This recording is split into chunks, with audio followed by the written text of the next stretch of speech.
And we do know that the American Psychological Association has said about social media, according to their studies, is not inherently beneficial or harmful, but it's, as everything, it's how you use it.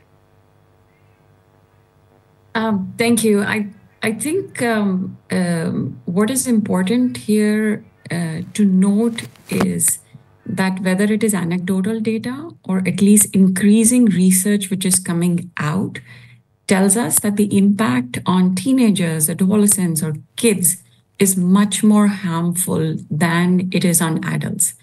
Their prefrontal cortex is not developed yet. They're still going through all of it. We've already seen the impact of social media on democracy, on politics, on misinformation, disinformation.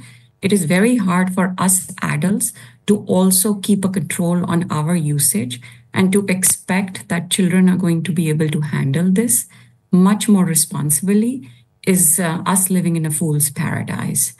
Now, General Murthy is trying to at least use whatever is the strongest possible tool available to him.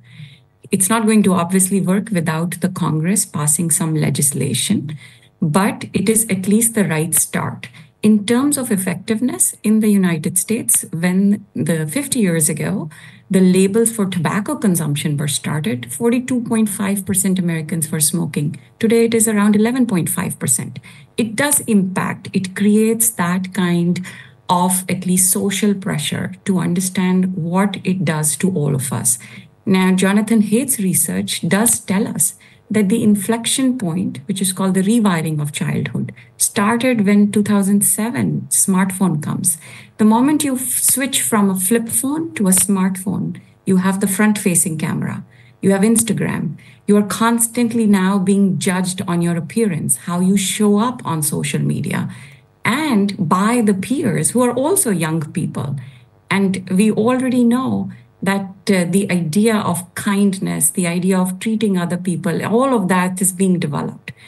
And none of this actually is giving us so much of benefit that it is worth the risks or the harms it is presenting. And that's why it already puts this decision on parents all the time, as if parents are supposed to take care of everything, even for very harmful things for which enough research exists. Most of the social media, the brightest minds work in these companies to make sure that the algorithm makes them much more addictive. And we can all go through that rabbit hole. I'm sure all of us have experienced time passes so fast and we don't even realize how much of that impacts us subconsciously. So I think it's a good start. And obviously, there are a lot of practicalities in terms of whether it will get passed. We are also living in an election year, at least in the US. So the administration will need to have bipartisan support here. In India, such discussions actually tend to infantilize the children a lot more. And then we mostly think about censorship kind of ways. Here it is just a label. So I think, I would personally think that, like Evan Moglen said, that Mark Zuckerberg caused the most harm to the human race by introducing all of this than any other person of his age. And we continue to see that on our kids as well as on our society. So it's a very good start. Right. Well, Mark Zuckerberg, if it wouldn't have been him, it would have been somebody else. But very, interesting there, the way you put it. And, you just talk about all the risk and the harms with very little upside.